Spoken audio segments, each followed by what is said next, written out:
Deutsch lernen durch Hören.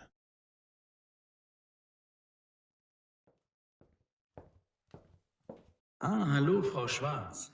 Schön, dass ich Sie mal persönlich treffe. Ich muss ganz ehrlich sagen, dass ich es nicht gut finde, wenn Ihre Kinder immer vom Spielplatz kommen und ihren Sand aus den Schuhen immer im Treppenhaus ausschütten. Jedes Mal verteilt sich der Sand durchs ganze Treppenhaus.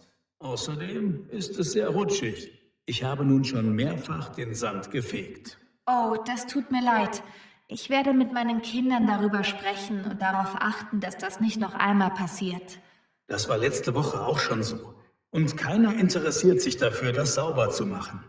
Vor einer Stunde sind Ihre Kinder wieder vom Spielplatz gekommen und nun ist das Treppenhaus voll mit Sand. Herr Hahn, ich mache das sofort sauber. Tut mir sehr leid. Es wird nicht mehr passieren. Ich habe vorhin einen leckeren Kuchen gebacken und werde gleich Kaffee machen. Wie wär's denn, wenn ich Sie als Entschuldigung zu Kaffee und Kuchen einlade? Sehr schön. Vielen Dank. Dann hoffe ich, dass das in Zukunft besser wird. Die Einladung nehme ich sehr gerne an. Dann kann ich direkt mit Ihren Kindern noch einmal darüber sprechen. Gut, dann bis gleich.